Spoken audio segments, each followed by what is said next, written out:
You're listening to The Front Porch Show. Some shows are niche shows, talking about specific topics. Others, shows about nothing.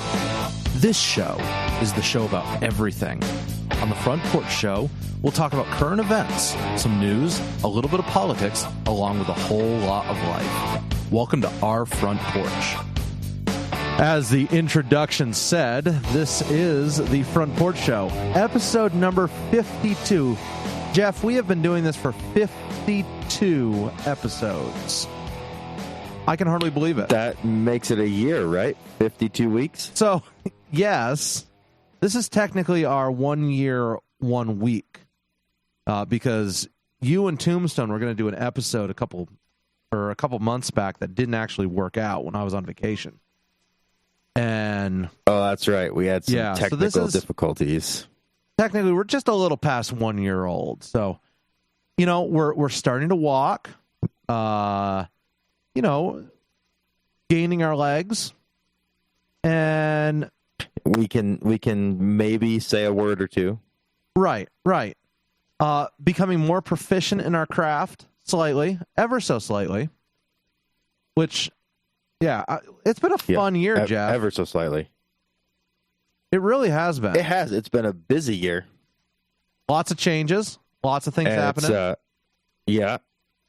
Thought we were going to have better schedules, and then at times got worse schedules. So it was kind of funny watching the whole progression of things, because we originally started recording on Tuesday nights, and then we kind of migrated to Thursday nights, back to Tuesday nights, maybe Friday nights, then Saturdays, then Sundays, and then weekends. Yeah, it's so confusing because honestly, then we'll just do it live. Right, we're almost that bad at this point. Well, yeah, which we did attempt to do 1 week, which was good. It was fun. Yeah, how did that go? It was an absolute blast. The issue was we had technical issues, and literally I spent 2 hours chasing electrical gremlins in the system, only to find out that Tombstone had his settings wrong on his end. So, yeah, I mean, he had the wrong input selected on his mixer, and so or on his computer. Perfect. And what can you do? Perfect. Jeff, Tombstone is supposed to be joining us later on this evening.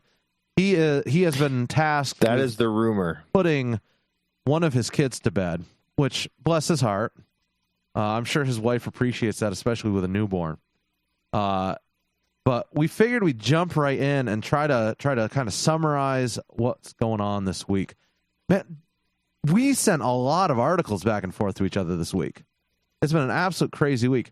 We did.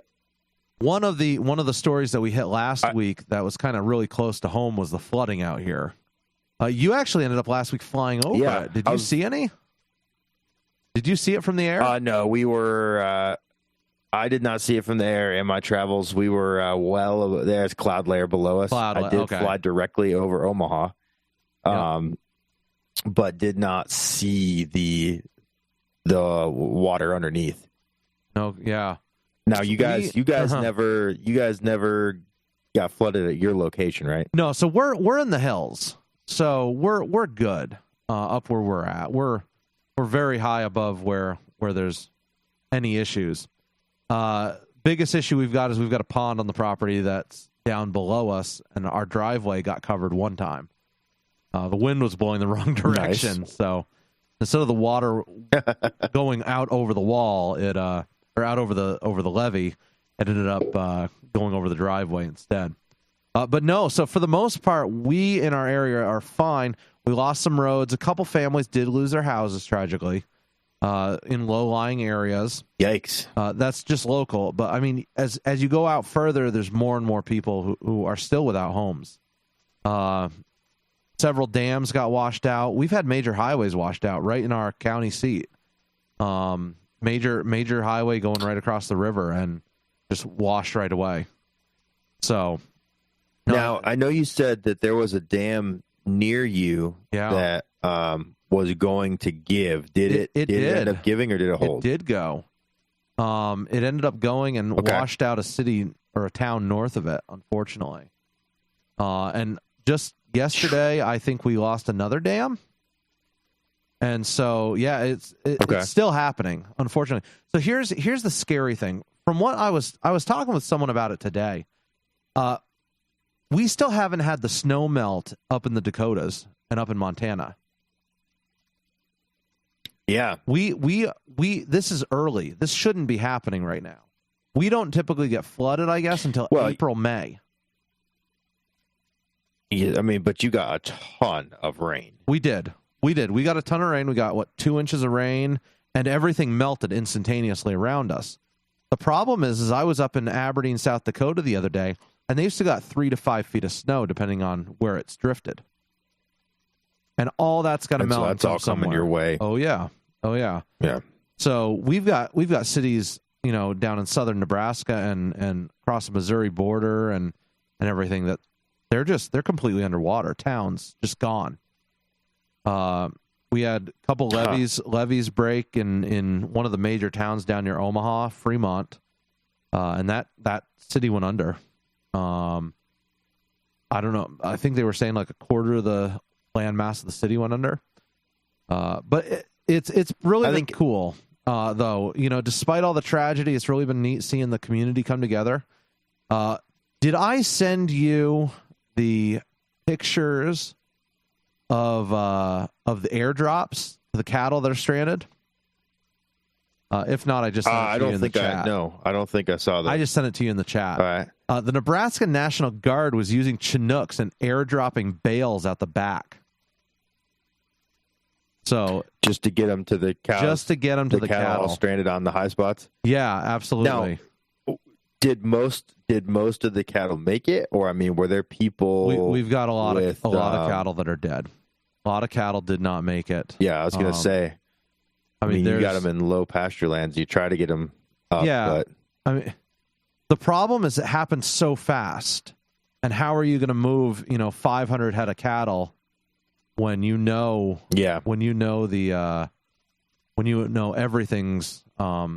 going down? And you may not even have, you might not even have pasture land that's high enough on your own property. Right, exactly. No, and so it was an absolute mess. And still is. I mean, they're still dealing with it, and we're gonna be dealing with it for a long time, and it's gonna take years to get out of this. But we're just gonna plug away and make it happen. I mean, we're resilient. We're Nebraskans. Can't believe I just said that. I've never called myself Nebraskan before. You're fully integrating. I know. Let's jump to a break real quick, Jeff. And when we come back, Tombstone is here. Tombstone is ready to roll. And I want to get his commentary on this beautiful story that I found about Nebraska this week. All right.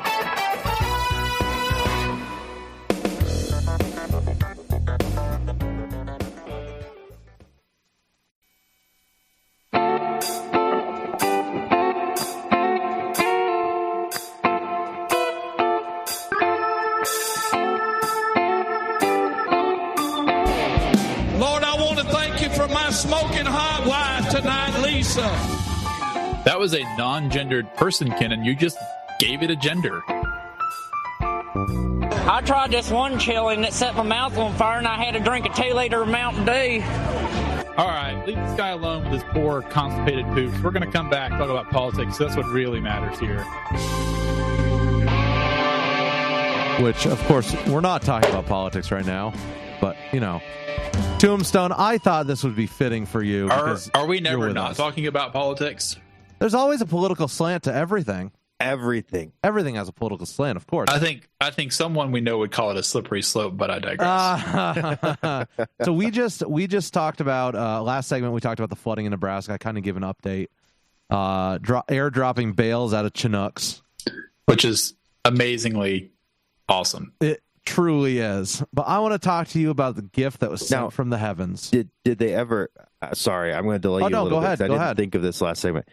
no cows have been hit by the falling bales, right?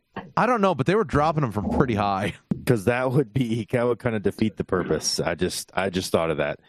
The problem is if they land on the ground, they have a cow food right on their hands. The cows might stampede the helicopter, and then they wouldn't be able to take off. I'm just thinking about the FEMA claim. It's like, cow did not die in the flood. The cow died from a bale being dropped on it from a Chinook. I mean, but yeah, that could be problematic. Just incredible, gentlemen. On Sunday, this is last Sunday, Kyle Simpson was all tired out from cleaning up muck and mud from his property on the Platte River. But do you know what they saw sitting there in the debris and the ice chunks? There was a fridge. Cow? No, there was a fridge. Okay. They opened up said fridge, and what was in it? Beer? Of course. Of course. And where was this fridge? This was in the floodwaters. Just in the flood. Okay. Yeah. It apparently had washed down from some of the neighbors, and it was completely full of beer. Ice cold Obviously, beer. It's icy water. Right. Absolutely. So apparently they posted it on Facebook, giving the thumbs up, of course, next to the open beer fridge and a couple open brewskis. And a family reached out and said, "Hey, that's our fridge." Oh, no. Yeah. All the beer was gone by that point, I assume. Obviously not seeking compensation for the beer. I would venture so far to say that I think God meant them to have that beer. You remember beer is what's the quote? Beer is proof that God loves us and wants us to be happy. That's right. Sorry, Jeff. Goodness. I know you're a Baptist. Oh, goodness. well, you know the difference between a Baptist and a Presbyterian, right? Baptists don't wave to each other in the liquor store? Something like that. Something like that. I hadn't heard that one before. That's good. I don't know. Presbyterians. Did Presbyterians wave to each other? Presbyterians, they go to the liquor store, and it's not really a thing. So, yeah. I'm confused, but okay, whatever. Presbyterians enjoy alcohol of different sorts. Oh, okay. I understood. It's not quite part of the Westminster Confession, but it might as well be. Well, I mean, Presbyterians, they've got the Calvin beards and, of course, Reformed. So, yes, exactly. It's like the big beards and the craft beer go right together. So, yep. Update from last week, guys. Update from last week. I can't do this update from last week. We didn't have the Ocasio Cortez update. Sound. Well, roll it for the next segment. Yeah, we'll roll that for the next segment. So I want to kick that story off for just a second. We are going to move over to some politics. Tombstone, I think it was Tombstone, sent an article about the GOP moving to introduce a constitutional amendment. Oh yeah, I might have sent that one. Was that but you? Either way, okay. Can you explain what they're trying to do here, Jeff? So essentially, I believe some people on the left, several Democratic candidates, so which is like anyone with a D next to their name at this point, but some of this massive presidential field.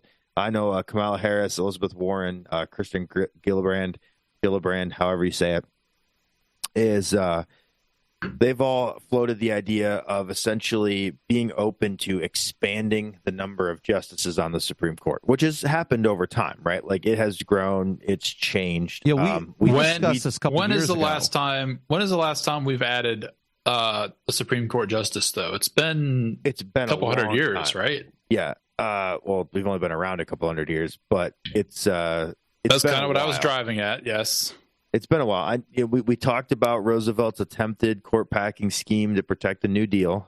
Yes, which worked because he got everything he wanted without packing the court by virtue of terrifying Congress. Yeah, it kind of worked because the threat. Well, that's essentially the idea here. I think is that Democrats are saying, okay, Trump has gotten two, who knows how many more picks that he may get, right? Because Obviously, we know Ruth Bader Ginsburg is obviously extremely elevated in age, although she seems to have come back from these health issues strong. So that's, a good thing as far as her being healthy is concerned, not obviously by politics. But and then, of course, there's talk that will Clarence Thomas, I think I've seen a little bit of talk of will he step down. So the idea is that Democrats maybe want to expand the number of justices. And so the Republicans are moving. Some of them are seeking to introduce a constitutional amendment to limit it at 9. I think which will not work. Marco that is Rubio pure. Is the one that's kind of spearheading this. That is pure. Wait, I'm sorry. I might have misheard what you said. Increasing who's talking about putting an amendment to increase or no or make it set? The Republicans are putting Rubio and Mark Green are talking about passing an amendment that would lock it at 9. It would you can't add more. Block them from adding more. Okay, I see. So right now, apparently, so I did do a quick Google on this, and it is set by law right now, but it's not in the Constitution, as you correctly pointed out. And the last time the number changed, the number was not nailed down until 1869 by the Circuit Judges Act. So because it was actually down to 7. 1869. I have it down as the Circuit Judges Act in Wikipedia, but I don't know what you're looking at. That's what it's sometimes called. Sorry about that. Okay, two names for that act. That's right. So it was down to 7, and then it was that law, I guess, changed it back. So, but the law can be changed. Obviously, the law is a lot. Well, I shouldn't say it's a lot easier because nothing's easy, but it's somewhat easier to change than an amendment. So an amendment would set it in stone. But at this point, I don't even know if the Republicans could get that passed. They couldn't get it past the House. Which kind of says a lot about the status of the Republic, that Democrats are interested in keeping that on the table as a power move. I think I almost want to say hilarious. It's not really hilarious, but it's definitely interesting. Bold. We predicted it a couple of weeks ago right here on the show. So it ties to, I've heard a lot of guys saying, because we kind of think, right, in this era of the Supreme Court as the final arbiters of what's constitutional, what's not. And obviously all branches are separate but equal, because obviously the Supreme Court's not supposed to create legislation. They're just supposed to rule on the cases in front of them. We've seen them legislate from the bench before. But I saw some people making the point in an article this past week or so that essentially the Supreme Court isn't, and I didn't go deep into the article because I didn't have time, but the claim was that the Supreme Court isn't necessarily the final arbiter. Like we put them on too high of a pedestal, I guess, as far as and we've reached a point where the government doesn't govern, so everything just turns into this is going to go to the court and the court's going to decide. And that's why the court becomes so important in these political battles as far as a two-party system and presidential elections. Yeah, but it's because it becomes so polarized. Yeah, because the other branches have abdicated their responsibilities. Right. Congress has delegated responsibility to the court, essentially, that never should have been. Or the laws are being poorly written and have been for both a long time. But sometimes also the laws are outpaced by technology, and what's obvious to someone writing a law in 1899 is not obvious in 1999. And I mean, I would say a lot of what's currently being decided, it really is dependent on technology and what's been available. I mean, even the Second Amendment I would put the Second Amendment in that category. I'm not saying it should be in that category, but that's one of the reasons it keeps coming up, is because the implications of the amendment have changed somewhat, or at least on the face of it, since it was written. Same for the First Amendment. The internet has changed everything in terms to how we deal with freedom of speech. Effectively new laws being written every day about how the internet interacts with the First Amendment. Yeah, it's definitely a fascinating topic. It'll be interesting to see where this goes and if it goes any further. Do you think? Which reminds me, we need to talk about New Zealand outlawing possession of the so-called manifesto. Right. We do need to talk about that. Real quick, I want to jump to Colorado since we're on constitutional things here. Colorado, they officially got rid of voting they officially decided that their electoral college is going to follow the popular vote of the country, not the state, right? Yeah. So there's 17 states that have signed on to this now. I forget the acronym for it, NPIV or something like that. National Popular Vote. NPVIC. NPVIC. So it's National Popular Vote Initiative. Interstate Compact. Interstate Compact. Okay. And so essentially what they're saying is all these states, and I think this is a terrible idea. Absolutely terrible. What they're saying, so we'll take Colorado for an example. Colorado is saying, we don't care how our state votes. Whoever wins the most popular vote nationwide, we will put all our electoral college votes toward them. I mean, they're basically trying to shred their own state sovereignty, whatever they have left. Exactly. They're abdicating their own state sovereignty. And then,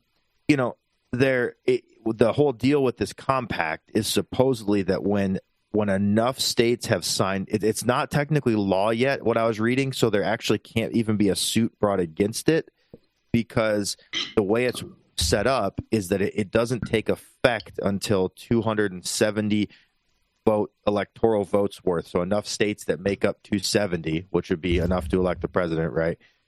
When enough states that have that many votes agree to it, then it's triggered, and then it starts through the process of becoming law. So how is this not constitutional? Unconstitutional?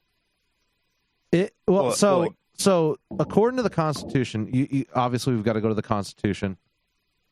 Constitution. I guess each state determines the manner by which its electors are chosen. So yeah. So that's what it is. There's? I wonder. This is the federally there way. May not be an issue. That's just. But I wonder if there's something in the state constitution that they're going to bump up against. This is a backdoor way to get rid of the electoral college. This is crazy. Getting rid of it.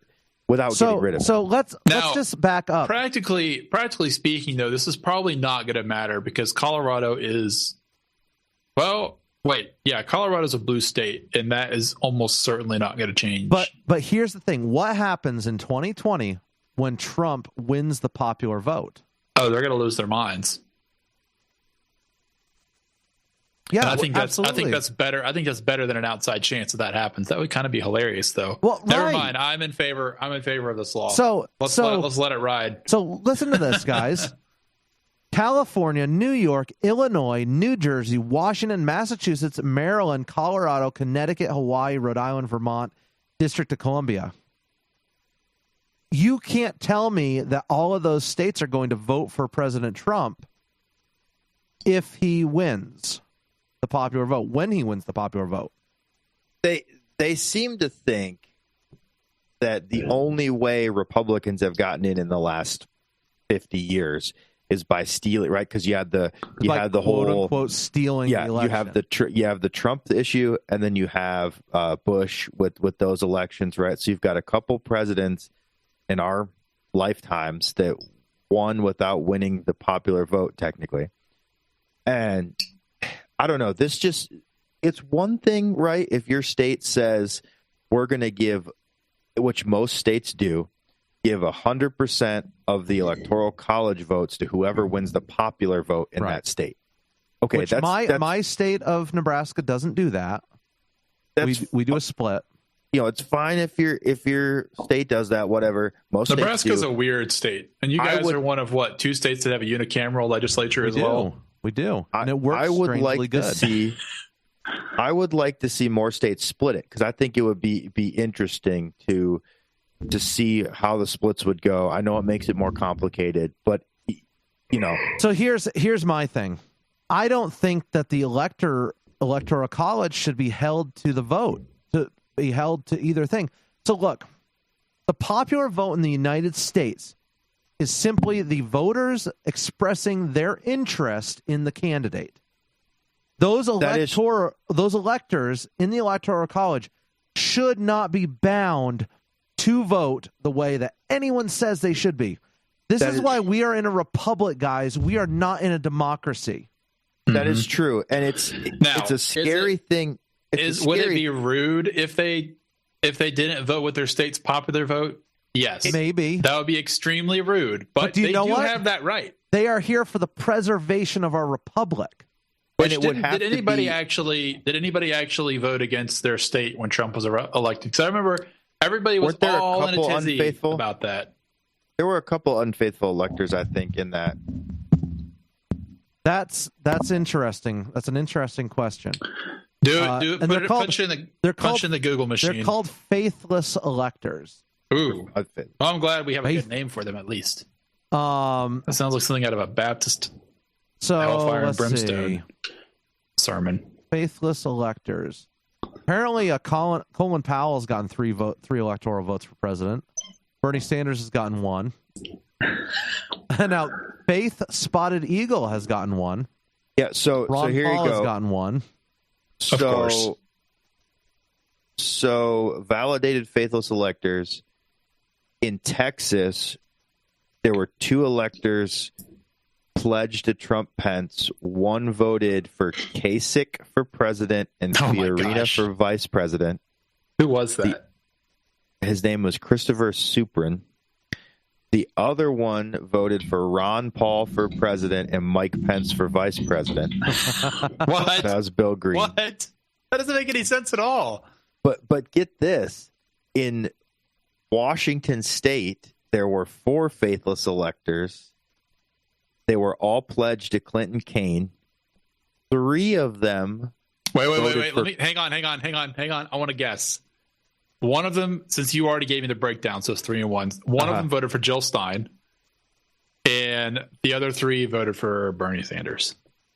Wrong on both accounts. Wrong. Oh, 3 of them voted for Colin Powell. What? In 2016? Yes. What the heck? Yes. and one of them voted for someone named Faith Spotted Eagle, who is apparently a Democrat from South Dakota. Yeah, she's Native American from South Dakota. And then she was big in the XL pipeline, Dakota Access Pipeline. But get this, the 3 that voted for Colin Powell, not one of them voted, that was for president, not one of them voted for the same vice president. One voted for Maria Cantwell, one voted for Susan Collins, and one voted for Elizabeth Warren. Elizabeth Warren is the only one of those I know about. I know. I don't even know. And then there was a Hawaii faithless elector voted for Bernie Sanders and Elizabeth Warren instead of Clinton Kane. So I looked up Christopher Suprin on the Twitter machine. And you'll be completely unsurprised to find out that he's hashtag Never Trump. Shocking. Shocking. And he thinks that Trump is a terrible person and he's a white nationalist, which is demonstrably false. So he's not living in the real world. I'm glad we got that straightened out. So the point being, it's a scary thing to say. I think most people on the face, Mathis, would actually be like, "You're insane. I disagree with you. Like, that's a terrible tyranny to live in." But I think I do agree with you. I am fine with a system of unbound electors with, like we said, the majority, like 99.99% of the time, they're going to go with the popular vote, right? So right. A lot of states have laws that you have to vote that bind them. Yeah. And if you do not do that, they can be arrested and convicted under state laws for this. And again, so state by state, the states are the what do you want to say, the laboratories of democracy, right? Like that, like the states can kind of do their thing with that. Yeah, absolutely. I have respect for the states that they have the right to do this however they want, but I think it's ridiculous, and I think it steps on the First Amendment. I think this may be against freedom of speech. If you're restricted from voting a certain way, but you're not restricted from voting that way in the popular vote when it's your voice to give. But you have been specifically selected for your state as a representative of your state. I don't think you can shoehorn this into a First Amendment issue. No? I think you should shoehorn into a stupidity issue. I'm going with Occam's razor on this one. But I think it is anti-Republican in the lowercase r Republican sense, basically. But which is what the Democrats are trying to achieve anyway. Wait. Right. What's anti-Republican? Vote the electors voting against the popular vote, or this bill, this compact? The bill. The compact, trying to get everyone to vote via the national popular vote. Absolutely anti-Republican. And I haven't looked into the claims. I hope it backfires on them massively. It's going to in 2020, guys. When we come back, I want to talk about. Collusion. We're going to talk about collusion and the president's chances in 2020. Yes, collusion, guys. Russia.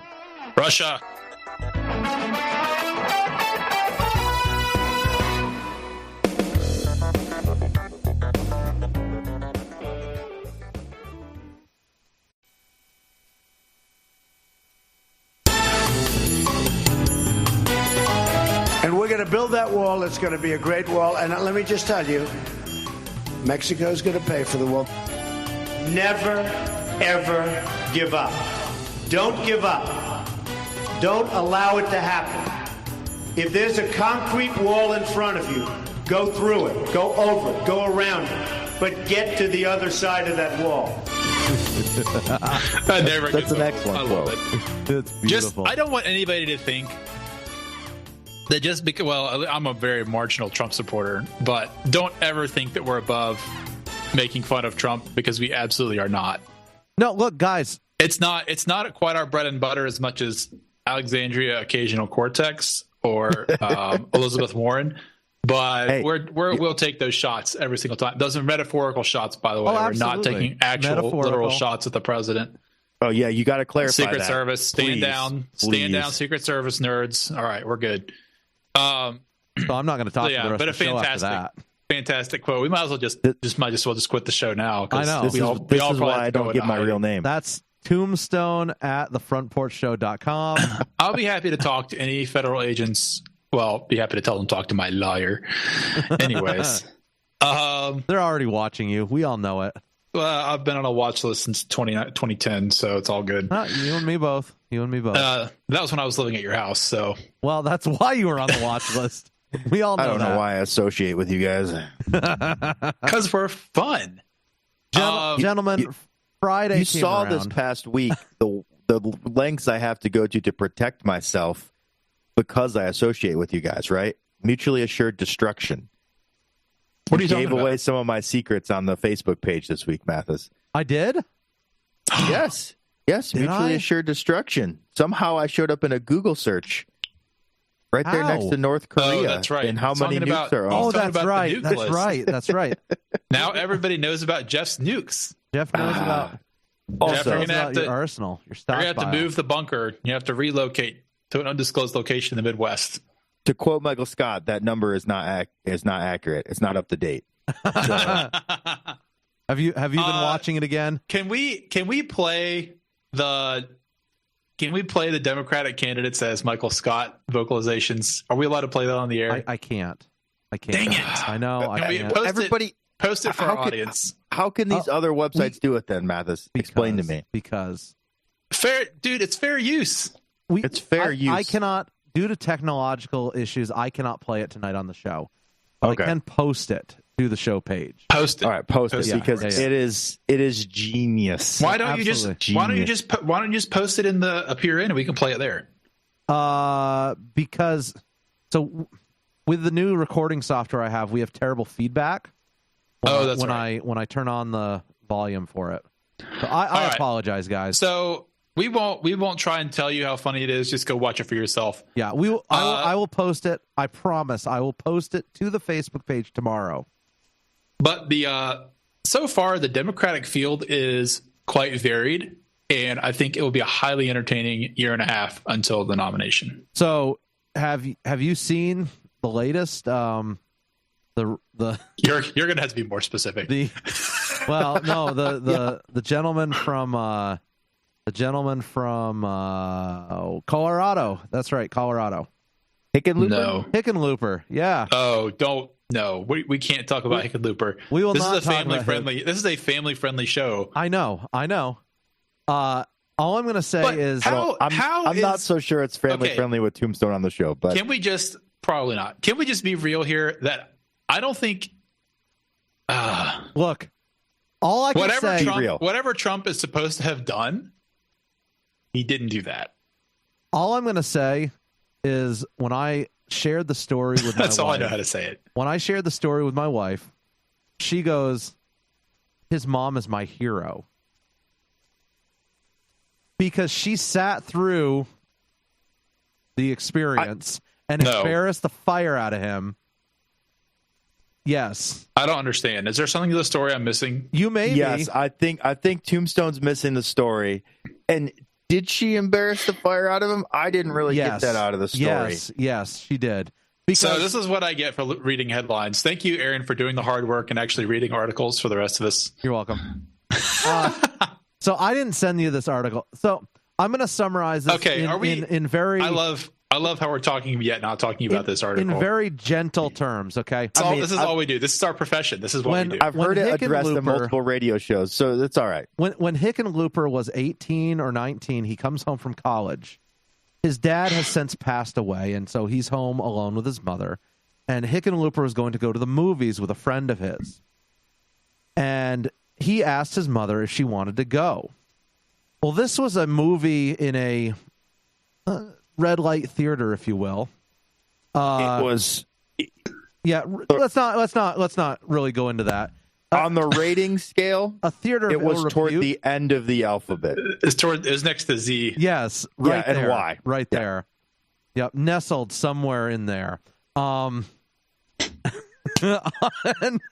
so his mother, he invites her to a movie, which he knew the rating, right? Yes, and he did. Claims he did not understand what that rating meant. Yes, that's correct. And this man wants to be president of the United States. He was 18, and we were all stupid when we were 18. She said yes. Yeah, but I defy you to say otherwise, Jeff. No, we were all stupid. We were all 18, idiots. but I think you knew what that letter meant. Which for me has been a I think you knew what that letter meant as a movie rating when you were 18. Right. I don't even know if I knew that existed when I was 18. To be honest, actually, that's probably a good point. Actually, but I hate playing the naivety card, but I probably didn't know it existed. So he invites his mother. His mother says yes. He was fully expecting her to say no. In the first 10 minutes of said movie, he asks her like 30 times, "Do you want to leave? Do you want to leave? Do you want to leave?" And she's like, "No, no, no, no, no." And she's obviously visibly disturbed by this movie. And he's visibly awkward at this whole movie. But yet watches it to its end. And on the ride in the car home, she turns to him and just says, matter-of-factly, "Well, the lighting was nice." So what was his point in relaying this story in his autobiography or whatever? I don't have a clue. I think it's to air the. I feel like context is needed here. I think him and everyone else is trying to air their laundry. I mean, you know me, I'm the king of context. Hickenlooper also presented a list of all his quote unquote conquests over the years as well. So, look, guys, this is going to be an election for the ages. It's going to be absolutely amazing. Oh my goodness, Marianne Williamson is running for president as well. See, I think I used to think I was up on politics, but apparently I'm not, because I don't know hardly any of these names. Hickenlooper, never heard of him. He's the governor of Colorado. And apparently the mayor of South Bend is running. Yes. Who happens to speak like a zillion languages. Yeah, so we've 1, 2, 3, 4, 5, 6, 7, 8, 9, 10, 11, 12, 13, 14, 15 Democrats running. And of course, we've got Bill Weld, former Libertarian vice presidential candidate, running against Trump. Is that confirmed? Well, he's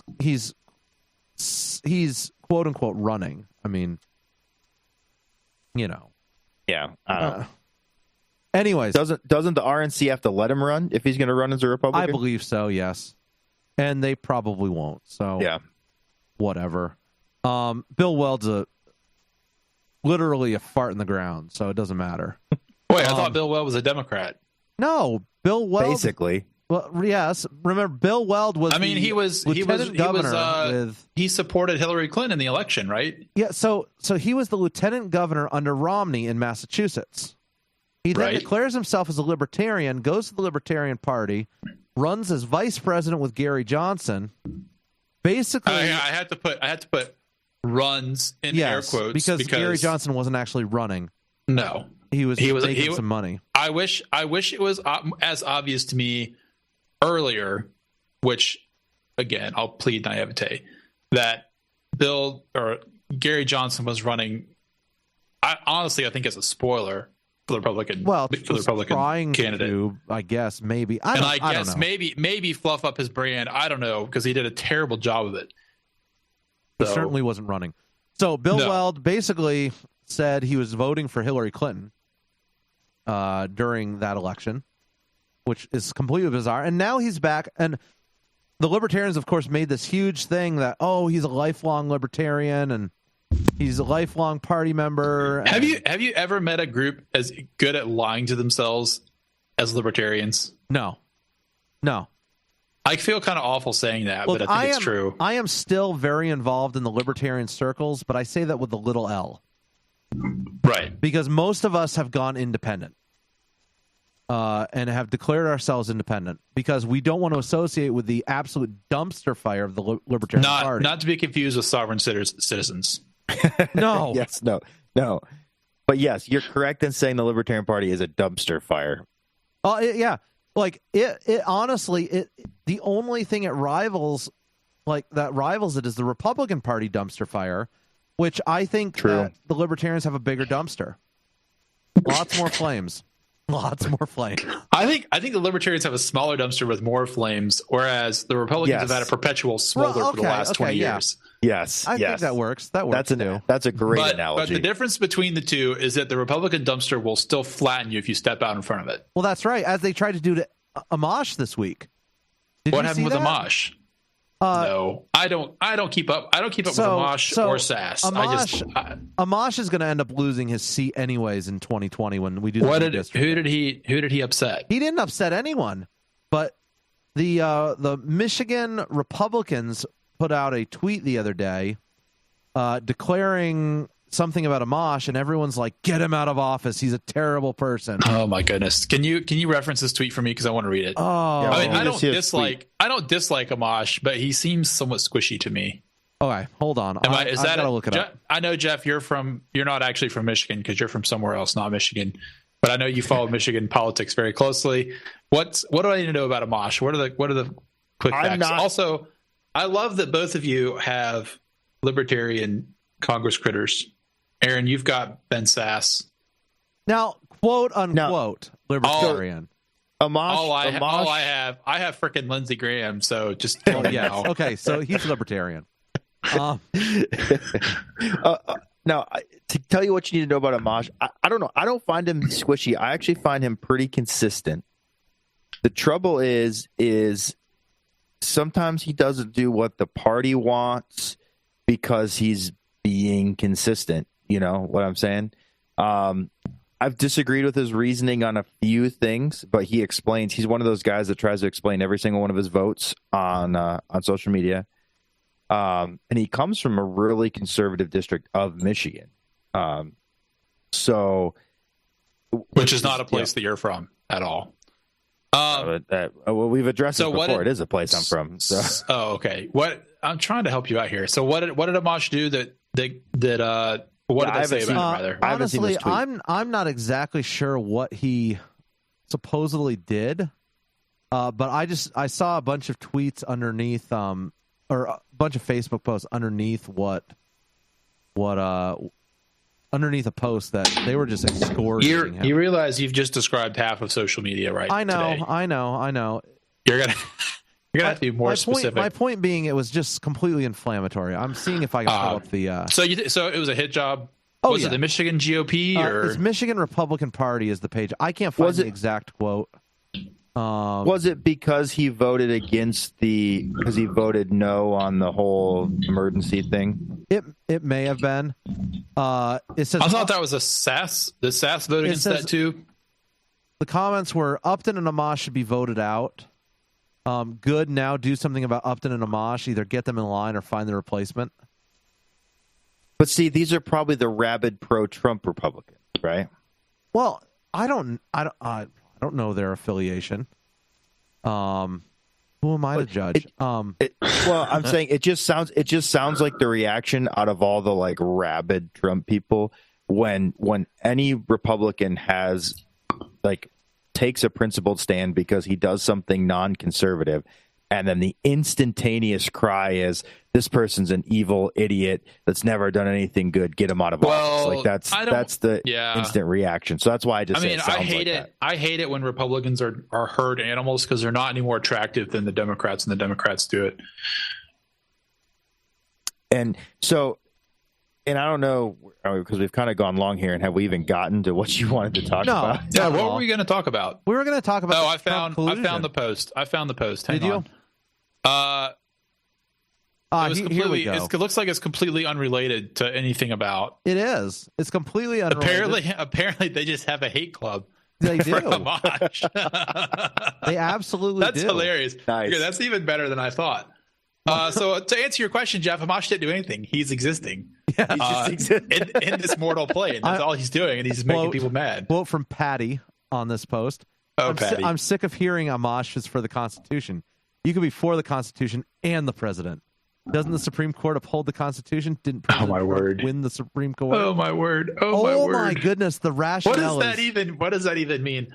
Okay, I have to interject here and say right now Rand Paul is my favorite Congress critter because he is still doing whatever Paulite agenda he's running, but he's also backing up the president wherever he can. Yes. And he's being a team player. Yes. So which I appreciate that. Which I will argue that we are doing here on the show as well, in our as small of a venue as we are. Yes. Look, when the president does something stupid, call him out. But when he is doing something good, encourage. My goodness. Exactly. And to be fair, I think we did that. Now, as you said, we've just been over a year, so we really didn't do this show when Obama was in office. However, this show grew out of our conversations with each other, and in our conversations with each other, we did this with Obama, right? Oh. Obviously, we rarely ever agreed with him because Obama hates America. but I found at times myself defending him against people on Facebook that were like, Obama said it must be evil. Well, and it's boomers. like, right. You're talking about the boomer post. My favorite was the Obama has pledged to throw all veterans in FEMA camps by 2019. Yes. That was my all-time favorite fake news. Which have I talked to y'all about the fake news that I noticed in those years? I mean, I know, and we all know about it, but I'm very much part of the assault rifles and whiskey wing of the Republican Party when I show up at all. So that sounds like a great club to sound. It's fantastic. But I spent a lot of time kind of out on the fringes of the far right. So partly by opinion and partly from interest, to be perfectly honest. Not to be confused with the alt-right. This is before the alt-right. This was more libertarian the right edge. This is more the right edge of the Tea Party. Okay. Which was, I don't know if you could say it was mainstream necessarily, but it wasn't violent, or it kind of was on the edge of conspiracy theory, because I don't do conspiracy theories unless it's a really good one, in which case I'm all in. And I like unifying conspiracy theories that take into account multiple aspects. Anyways, so on that side, though, I was Facebook friends with a lot of people who were more in that circle than I was. So I would see stuff that would come out, and people would share crazy, crazy stuff. That was my favorite one of all time. And there are a lot of other ones that weren't quite that bad. And I finally realized, and at the time, I didn't really quite understand what was going on, but there was a series of websites that had like America First News or Freedom News or something, something like very flagrantly patriotic and Thomas right-wing Jefferson, sounding. Freedom, Republic, right. Constitution News.org. And it was basically the origin of fake news. And this existed on the left too. It didn't just exist on the right. But at the time, the stuff they were spouting out is honestly like casus belli type stuff. Like, if this is actually true, then you need to pack your guns today and get ready to roll. But I think it was just advertising money. There might have been an ideological element to it, but I think it was mostly rage sharing. People would read the headline and they'd share it. They read the headline and share it. And then it was all about ad revenue. But it was incredibly damaging because people were reading the stuff and swallowing it. And not to beat up on boomers, but it was mostly older Gen X boomer type people that were doing this. Well, because I think, right, if we give them the benefit of the doubt, like we coerce them, the younger generations make fun of them and coerce them till they get on social media. Yeah, and then they're not as familiar with the platform, and they're like, well, why would this is awful? Like, I mean, someone is telling me that this is happening, this is awful, and we're going, this is fake, Right. I could look at a site and I could tell that it was fake news in about 2 seconds. Well, by looking at the way the website was laid out and how things were worded. Jeff, what was that post the other day? Skill. Oh yeah. Well, let Tombstone finish, and I'll talk about that. I would say that's just a skill you pick up from digesting way too much electronic information over the course of a decade and a half. Yep. So, which is roughly how long I've been on the internet. So, but yeah, I mean, it's easy. I don't want to make fun of people because these are people that were upset about things that were real, and as a result, they got taken in by things that weren't real that bounded off of what was actually going on. So, but really the responsibilities of people because that didn't arise in a vacuum. People were doing this highly intentionally. It was highly targeted towards certain types of people. Again, either for political divide, like a Russian black ops, or just ad revenue. Revenue. Both of them are evil. Or you think it'd be the opposite political side to make the other side look like idiots? You think it's that deep, or no? I actually considered that as well. Looking back, that's actually what I'm saying. I was thinking this was either a third party, like a foreign party, or it was a left wing. And there were a number of left wing website operators that ran a fleet of websites basically doing fake news, but both for fun and profit. For them, it was both. And I don't remember I don't have these articles handy, but I remember reading pretty lengthy expose about a guy who was making like $50,000 a week or a month in ad revenue. But he started doing it strictly for the purpose of making fun of Republicans. Yeah. So even this that's week, like a double whammy. I showed you guys that post, and it was amazing. We're not fans of John McCain's politics, especially down toward the end, right? But unlike the president, we do not keep running him over. If by the end you mean the last 10 years, yes. Yes, well, that's what I mean. Like, basically, in the time that we've been paying attention, like if you took him back to Navy fighter pilot John McCain, we'd probably be all like, "That's awesome," And then, by the time we really started paying attention to him, like, I held my nose and voted for him. But other than that, like, not been a fan of the way he's, right. He betrayed the nation when he voted for Obamacare. Yeah. See, there's Justin Amash who will buck the party or buck the president at appropriate times for principles, and then there's people that do it out of like weird personal spite. Okay, so, but either way, speak no ill of the dead. Whatever. I don't know that that's necessarily completely true, because if there's some truth, you got to speak it. But point being, we're not digging this stuff up and going over it again. The president obviously doesn't know how to not stick his foot in his mouth, and so because the president stuck his foot in his mouth, getting on this John McCain stuff he didn't need to get on. So then the news media, of course, blows it up into a big thing. So, of course, Trump supporters have to come out and defend. Yes. And how do they defend? They defend by attacking McCain. So the social media ecosystem is so strange. It's so weird. It's so weird. I guess, has it always been this way? I guess back in 1999, it was just chain emails. Yeah, that was probably what it was. And so this on your life, which reminds me of another John McCain fake news story. All right. Well, after this then. So it's got a picture of him stand there next to his plane on the during a time in the Navy, and then it's got a picture of the deck of the USS Forrestal, which is the carrier he was on after a big fire had broken out. And essentially, the text at the bottom of the picture claimed that the Forrestal fire, which is a big disaster, you can look it up, you can read about it, was caused because John McCain wanted to be a cool cowboy and wet start his I don't think he was in the Sky Raider. He was. I love how everybody. Skyhawk. I think it was a Sky Raider. Actually, it was an A4. Or not? No, it can't be Sky Raider because it would be Skyhawk. Sorry, Skyhawk. But either way. But I love how everybody is an expert on naval flight operations now. Instantaneously, yeah. And it's like, so he boom, backfire, caught some stuff on fire, blew up some bombs, killed a bunch of people, and so. And then it said, and he didn't get in trouble because his dad was an admiral, so he's a traitor and he killed all these men on his ship. Okay, but the fire did kill quite a few people, right? It was I want to say 100 people. Yeah, I think the fire was massive. It killed 100 some people. Like the statistics of the people that died in this post were accurate, right? Because they take an event and they twist it. Right. It takes 10 seconds on Google or less to figure out that. And granted, the first thing every once in a while I engage with these posts for entertainment. Is the first link a Snopes link though?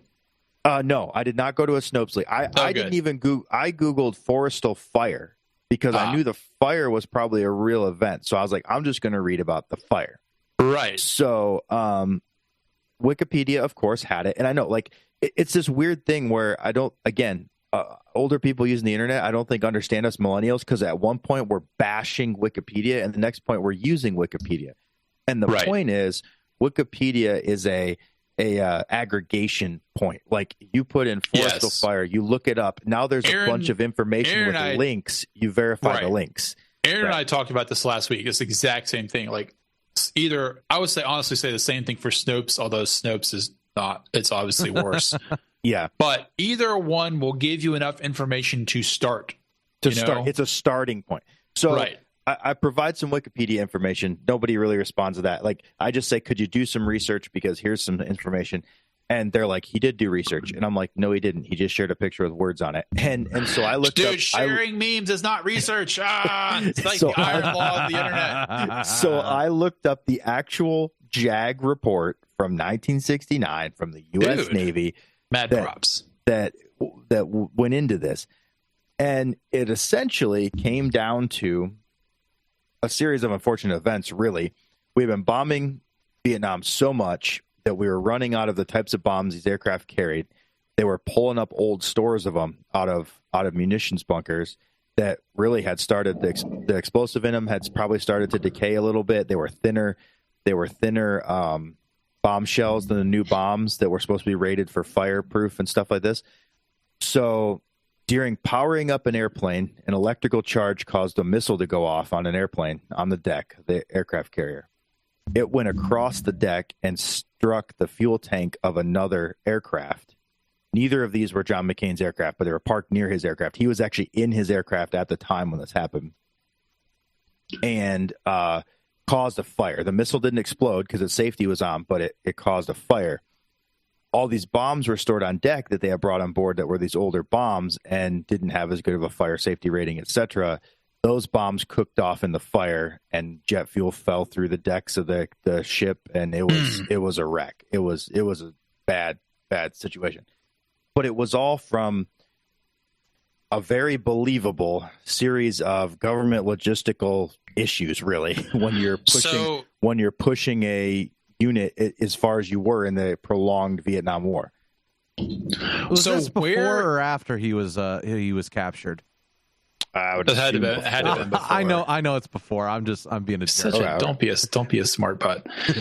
So my question, Jeff, I don't know if you discovered this in your meanderings. Where did this lie originate? I did not find where the lie originated. There was no source on that meme. There was zero source on the meme. If a meme had a source, it wouldn't be a meme, Aaron. Don't harsh the medium. Come on.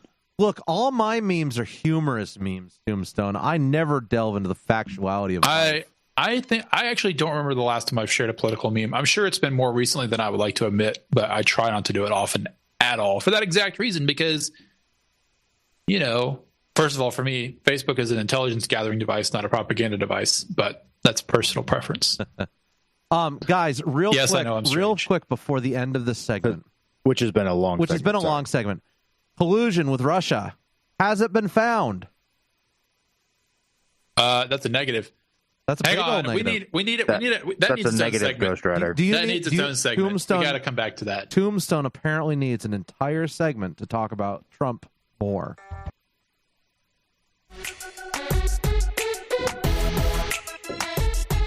Oh, well, it's really quite funny. I was in bed sleeping at 2 o'clock this morning. My wife comes in and says, oh, the shop's been, someone ran into the shop. And I said, oh, what? So I jumped out of bed and all I had was my undies on, and I've walked out the front and I've seen the car smashed, and I've seen the bloke walking back to the car. Oh, well, I tried stopping him and say, hey, mate, don't be taking off, you've just crashed into the shop. Oh, he goes, oh, mate, I fell asleep behind the wheel. And I'm like, yeah, righto, mate. Well, you still don't be fleeing the scene. And he goes, don't be a hero, mate. I wasn't trying to be a hero. I was just chasing him down the street. And you ran down the street in your jocks? Yeah, in my undies. Yeah, correct. Chased him down the street in my undies, and then he started getting too far. And I'm like, oh, well, I better catch up to him quicker and come back home and got my car. And started chasing him up the street in my little purple car. You know, all good superheroes wear their jocks on the outside, so it kind of fits the brief. Yeah. Pardon the pun. Yeah, but I had nothing on bar me jocks. So that's a great clip. I really feel like we should crowdsource a trip for us to Australia. It'd be a beautiful trip. Australia is just a strange place.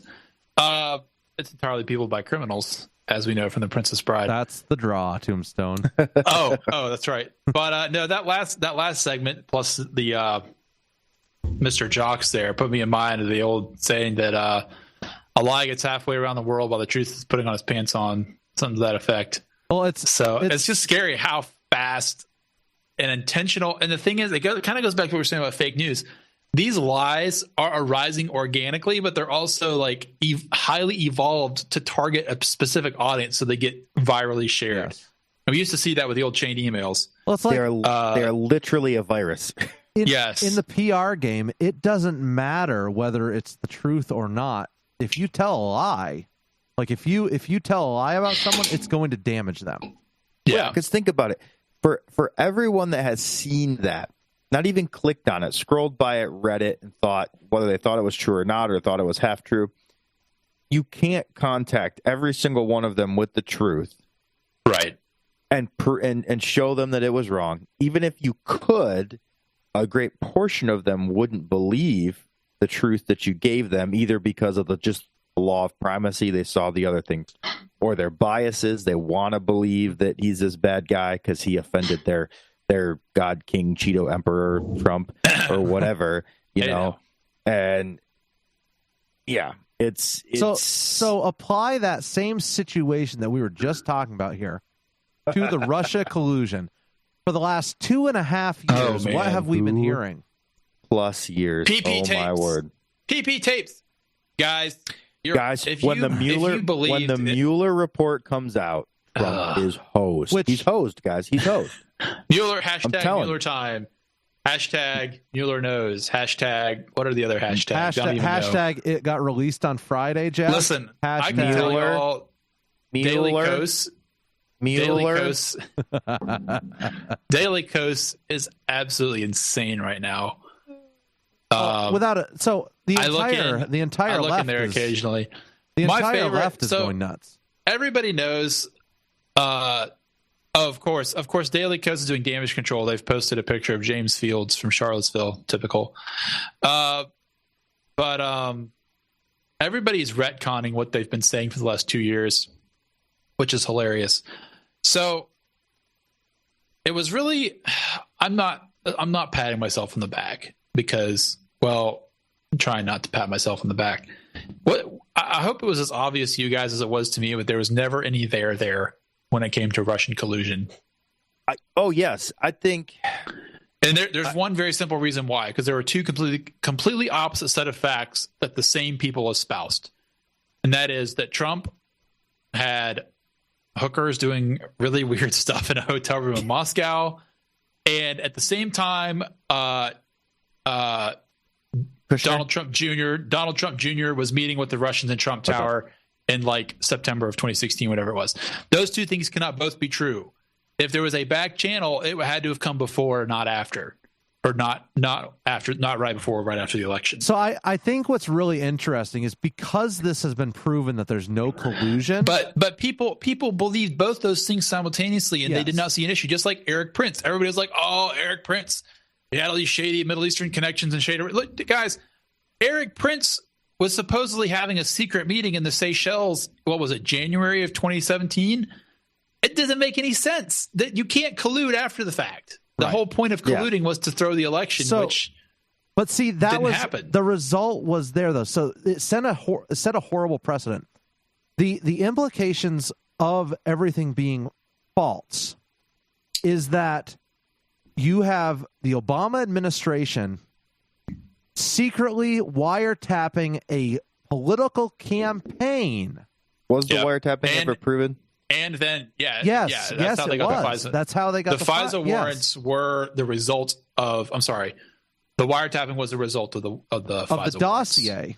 Which was a result of the Steele dossier, which was fabricated. And private citizens were leveraged secretly. Carter Page, General Flynn. Well, General Flynn, I guess he wasn't technically a private citizen because he was on the president's staff. So General Flynn was gigged on a FARA violation after all that, which is usually a slap on the wrist and a fine. But he still hasn't been sentenced, which to me is crazy. And I actually wonder if he will not eventually be acquitted. But that whole story has got a lot of weird stuff going on in it too. The problem is everything for the last 2 years has been based on this fake dossier and the quote unquote Trump Russia collusion, which has been proved that it did not happen. Right. And the frustrating thing is in the excuse of investigating collusion, they obviously have found several other little. I don't even want to say little because I don't want to belittle it, but there have been some crimes uncovered. They've uncovered some crimes with the people that Trump surrounded himself with. Because let's be honest, this was part of the reason a lot of us didn't like the man, were leery of the man, is because the people he surrounded himself with. Correct. We said this is going to be an issue, and so sure enough, these people got caught doing things sometimes that weren't even related to his campaign, right? But they got caught doing them and then lied to Congress about them or whatever they did with them, and so that led to these people getting in trouble. And at every single one of these turns, I even forget the names of the people at this point. I'm tired. We've been hearing about it for 2.5 years, but all these different people that were on his campaign at different times, they did these things. We heard how, this is just a little bit and this is going to crack it. And when he gets in front of the Congress, then it's going to crack this open. And when Mueller talks to him, it's going to crack this open. And every single one of these people have completely spilled their guts to Mueller, and we've still got nothing. It's been a total witch hunt. One of my favorite parts of this is that everybody was assuming that Manafort would crack. Because I think if Manafort had anything to give up on Trump, he probably would have gave it up. And nothing. Did nothing. He would have saved his own butt. Yeah, man's going to jail. My favorite article recently. You talk about fake news, and then of course there's the people that can't tell satire news. Okay, Babylon Bee, which is the greatest satire site. It is the greatest website in the world. Okay, so there's you go. There's Tombstone's endorsement for it. The headline I saw the other day was Mueller. It was essentially to the effect of Mueller intends to judge President Trump by seeing if he weighs the same as a duck. which would have made as much sense. Exactly. For those Monty Python fans out there, you know exactly what they're referring to. Determining witches apparently float, and so that means they're made of wood. And so to find out if they float, instead of throwing them in the water, you just weigh them against something else that floats, like churches or very small rocks, or in this case, a duck. So, question, guys. No one expects the Spanish Inquisition. In summary of the whole thing, so the Mueller investigation has concluded. We haven't actually seen the report yet. However, it has been released to the Attorney General, who's gone over it. Says no more charges will be filed. No more nothing. It's done. But everyone's coming out now saying, oh, well, this doesn't exactly clear the president. So question is this. It does directly clear him of collusion. Yes. Which is the main The argument is now for obstruction. Yeah, right. which is garbage. Because if there was no collusion, then there's no obstruction. It's the next argument. Right, but I'm saying the whole point of obstruction would have been to conceal collusion, but we know there's no collusion, so therefore it means obstruction he wasn't actually sense. obstructing. It means he was just being a complete jerk. Right. Yeah, which is it's fine. just not a the crime. next in the moving goalpost. Right, exactly. Being a jerk is not a crime in our country. But he said such mean things about James Comey, who's a pure soul. Comey's never mind. Or do they hate him? Or This is he is a good? I family can't show. keep up with it. No, Comey's a terrible human being. He really is. Okay. Now, moving on to the House. What's the House going to do now? They're pegging their hopes on the New York thing. They're going to subpoena Mueller. They're going to ask Mueller, do you agree with Barr's synopsis? He's going to say yes, and that's all that's going to happen. From here on, nothing happens. Nothing exciting It's going to be wailing and gnashing of teeth, and that's it. Yeah. And then we can get back to governing the country or misgoverning the country if you're a libertarian. And so we've now got a year and a half until year and a half till the next election. I mean, it's really time to do it all over again. The clock starts now. And I'm not even being silly. What do you think this does to Trump's 2020 election prospects? Because that's the really important thing. He's going to win landslide. He's going to win. The Jonah Goldberg, Bill Kristol contingent will continue to hate his guts and will continue to be utterly ineffectual. I think he's going to get all the votes from those states we mentioned earlier. It would be awesome if he did. I think Colorado is going to be voting for him. I think California is going to be voting for him. I don't think I don't think they're committed to that because not 270 electoral votes have signed on to it. So I don't know how that works, but I think they are bound by law though to vote that way. I think in their states that they are bound by law to vote, even though they've joined the compact. I think they may be bound by law in a lot of those states to vote according to the popular vote. So you think the state is already going to vote according to the national popular vote, even though the compact isn't complete? Oh heck no, they're not going to vote that way. You and I both know that. No, okay, yeah, that's not how the compact works, as far as I understand it. No, so what I'm saying is that even though they may be part of the compact, there's also state laws that are governing these situations and saying, oh, you've got to vote regardless according to the popular vote. In your state. Not national. Some states, it's law in those states that you have to vote according to the national vote. I am not aware of that. Y'all have confused the heck out of me. Yeah, it's super confusing. I'm not aware of that. Regardless, if Trump wins, you're not going to see California or any of those states vote for Trump. You're not going to see it happen. It's not going to happen. No, the blue states are going to go blue. You think he'll keep Michigan and Wisconsin and some of those blue Midwest states that he won? Without a doubt. Guys, there's no collusion. You've got Michigan and Wisconsin and stuff. These states are moderate Republicans. They are what blue dog Democrats. They are essentially moderates. Guys, these folks, they're sick and tired of the Democratic BS. I'm going to put a rider on that as long as the economy is still doing okay. Yes, I'd agree with that. But which is in question. Yes. It is. There are some markers of a serious recession. And so which is weird because if you believe the news, we've never made it out of the last recession, right? Which means it would be Obama's issue. But I mean, but we have obviously. We have. No, I it's going to be interesting to watch as we get closer and closer to the next to the 2020 election because who knows how it's going to play out. I mean, it could go either way, but I think Trump wins by a landslide.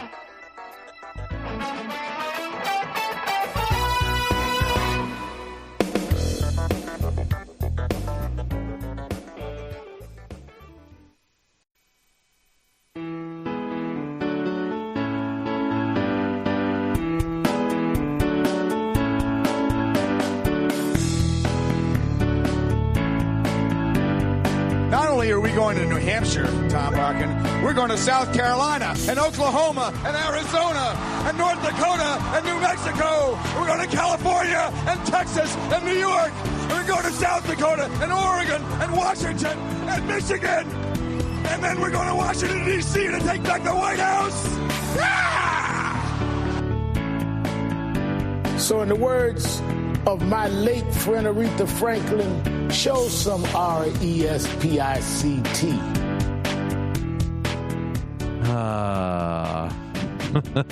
Smooth. Wow. They're taking over everything. Guys, did you realize that the last known Kansas City Pearl Harbor survivor has passed away? Not the last Pearl Harbor survivor in the U.S. because there's still a couple around. However, locally, he's obviously one of the last ones. I thought that was an interesting. Dorwin F. Lampkin.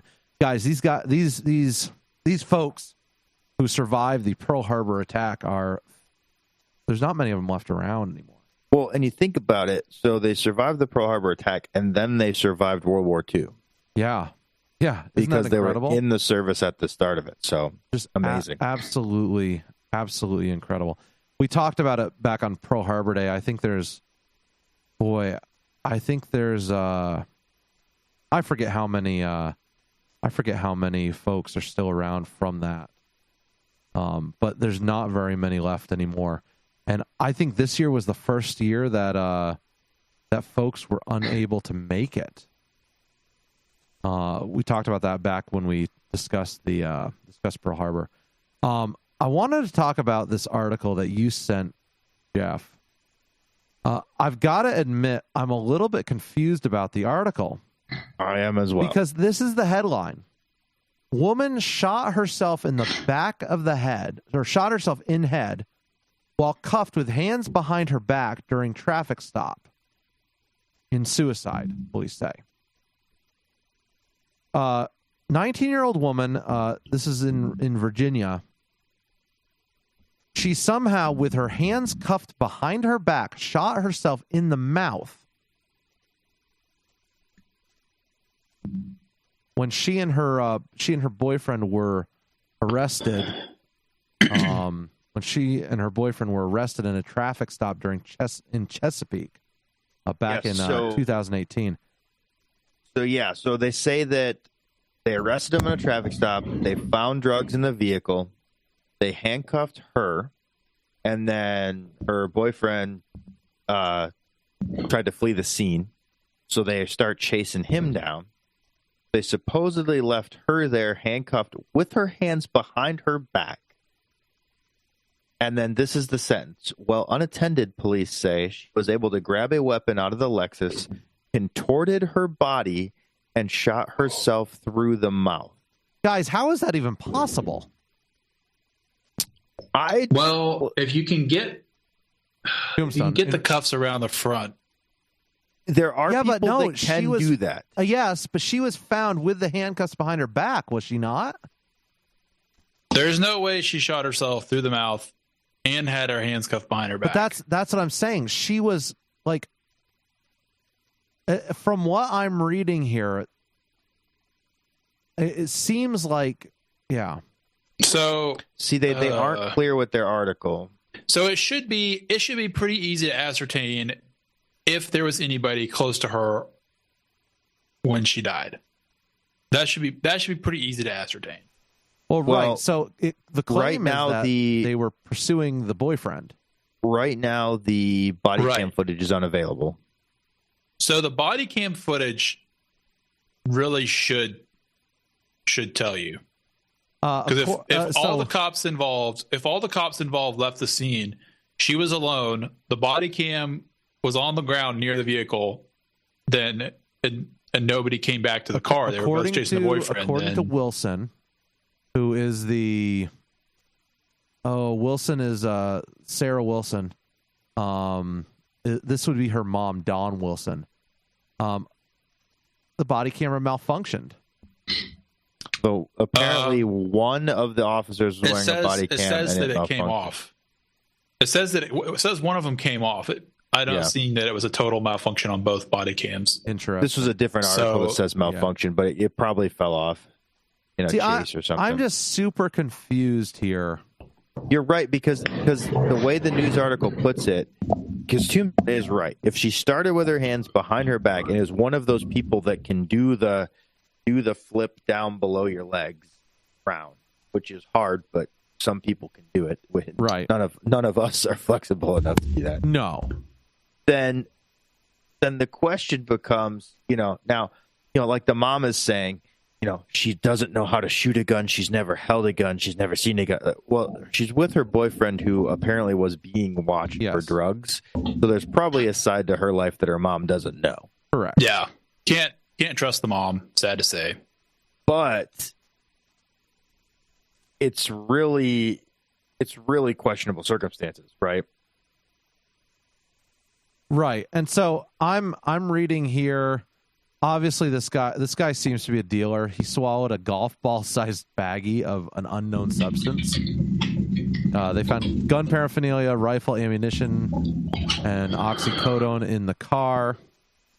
I think there is a possibility that if she shot herself with the rifle, that she may have been able to contort herself and fire that weapon. Another article says it was a revolver. Okay. Interesting. See, there's just so many. There's so many odds. I hate to say this. There's not enough information to say. I'm not in favor of prima facie exonerating the cops. Cops do dirty stuff, but this is beyond the pale. Weird. It seems incredibly bold. And that's why I will tell you the usual suspects on the left are convinced there's an epidemic of cops shooting people in the head while they're handcuffed. Oh yeah, if you believe the people on the left, is that what you're saying? No, I'm just saying that people are talking about it, I guess is what I'm trying to say. All these articles that I keep seeing keep insisting that she had her hands behind her back when she shot herself. See, but who's insisting that? Because I think this article is probably the most accurate. Cops then reportedly left her handcuffed with her hands behind her back. So that's what I'm saying. It should be really easy to find out. Yeah, where were her hands when they found her? Well, where were the cops? The cops were pursuing the boyfriend. An eyewitness should be able to confirm whether the cops were there or not. Unless they're out in the middle of nowhere, but these things don't usually happen in the middle of nowhere. This was actually at an intersection, so it was. Yeah, so it should be extremely easy to corroborate. Traffic cameras, bank cameras, whatever. Yeah, this should not be a mystery for long. Why? My bet is that the mom is not correct. My question here is why this happened back in July of 2018. Why do we not know any information as of now? I don't know. That is a good point. I haven't Googled it yet. Because it seems that if there was that clear evidence, that the police would have just come out and been like, look, here's the evidence. Like, right. You know what I'm saying? You guys are nuts. Here's the information. Here's what happened. So hang on. But yeah, you know how information comes out in this. It comes out, the wrong stuff comes out first. Yep. The Fox article you sent me, Aaron, I don't see a dateline on it. For me, it says published 6 days ago right now. So that puts it at the 18th. I've been scanning through probably a dozen different articles here, and everyone says somehow she was handcuffed behind her back and then contorted her body and shot herself in the head. So yeah, I mean, was that with the hands still behind her back or not? Doesn't make any sense. And it seems like in a situation like that the cops would be very forward and insistent that they didn't do anything wrong. Especially when... Have they been? Not really. He was... the boyfriend was convicted... I mean, it sounds like the police have said that, given their version of the story. I hate to use that phrase, but... Yeah, but it's not clear. I mean, it's just not clear. I want to see an autopsy report. Can we get an autopsy report? I don't know. Is that asking too much? I don't know. It looks like they just ruled it a suicide last week. So maybe it's been under investigation for the last year. I don't know. Yes, but was it a quote unquote suicide, or was it something else? Was it someone who was part of his crew that killed her or something? That would be weird, but it's possible, I guess. But you'd think that if at 4:30 in the afternoon she was at a traffic stop, that she would have been, it'd be pretty obvious. Yeah, so.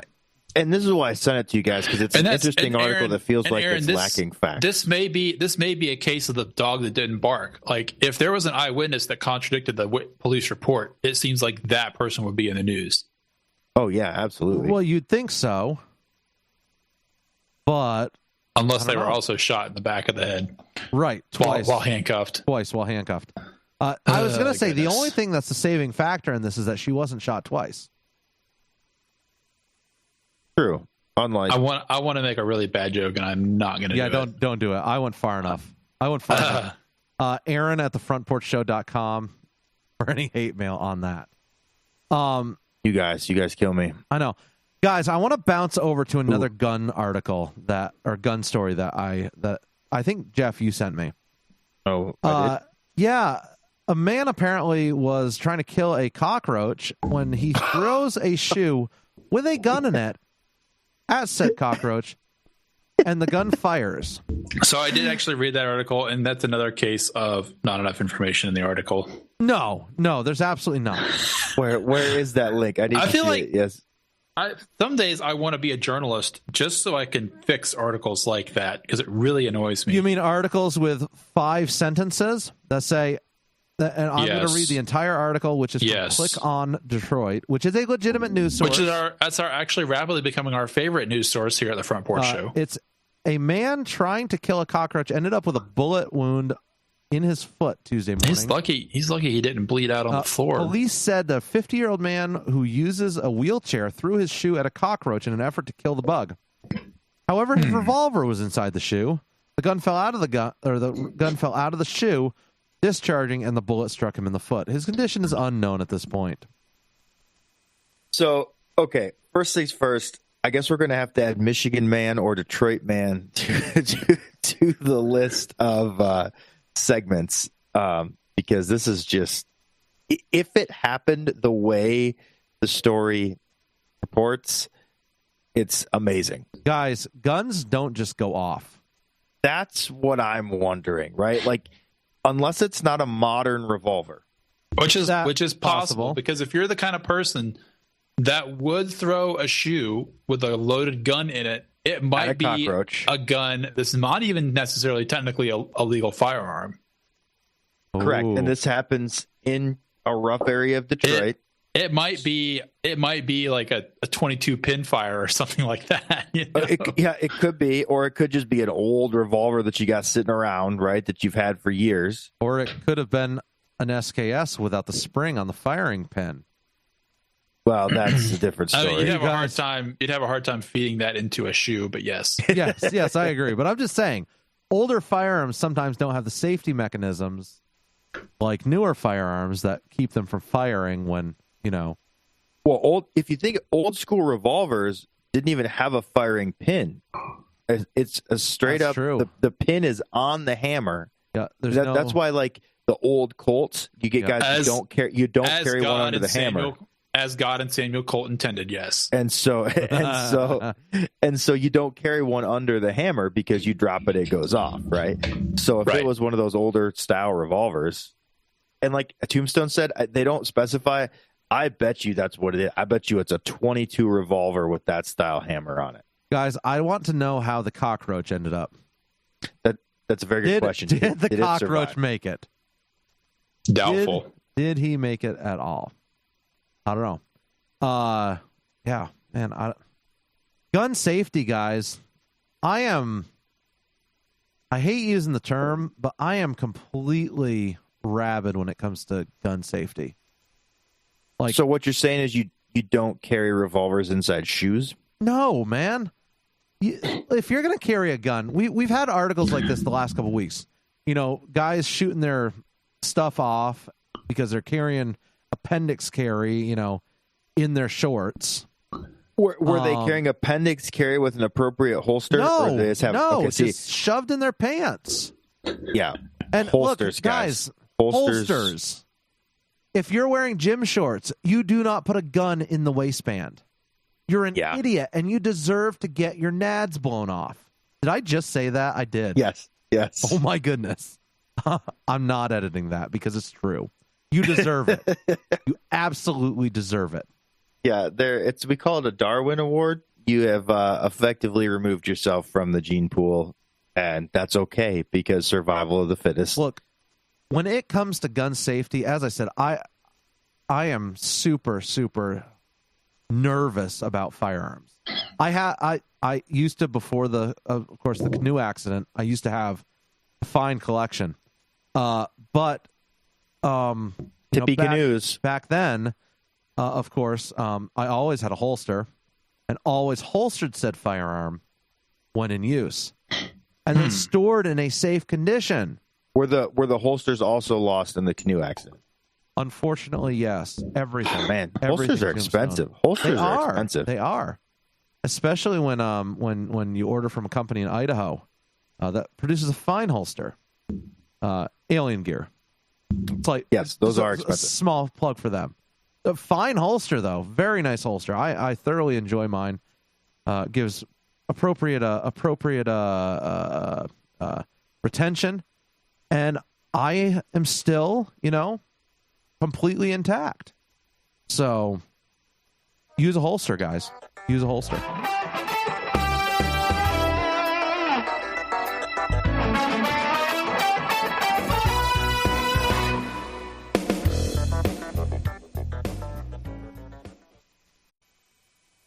Unemployment is low because everyone has 2 jobs.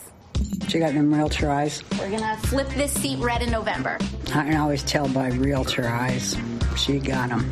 I think she's living in banana land. I am not the expert on geopolitics. I think that there's a lot of people more concerned about being precisely, factually, and semantically correct than about being morally right. How are you the boss for coming up with a plan that doesn't work? Is it okay to still have children? I personally believe some people out there in our nation don't have that, and I believe that our education, such as in South Africa and the Iraq, everywhere such as, and... Welcome back to the Front Porch Show, where we are both factually correct and morally correct. No, I don't know if I want to make that bold claim. We attempt to be factually correct. What is the Realtor Eyes quote from? That's Roseanne Barr, Green Party candidate Roseanne Barr, and of course, of course, Roseanne also was on the Roseanne Show until it got changed to the Connors when they railroaded her out of there. That she went on. She does these Ambien fueled Instagram videos where. So was that quote actually about occasional cortex? Yes, it was. Oh, that's perfect. It was. She's like, she's sitting there and she's like, I can't play the rest of it because it's laced with profanity. Also, Ambien fueled is funny because Ambien's supposed to knock you out. Which remember, that's why she got fired from the Roseanne Show. It doesn't though. It makes you do really weird things with your sleep pattern and makes you post stuff is random real things screwy, on the internet. Guys. Yeah, stuff is real screwy. Ambien's, from what I understand, Ambien's bad juju. Tombstone, you asked as a test, we should have Tombstone take an Ambien and drink a Monster. At the same time while on the show. There's not enough money in the world.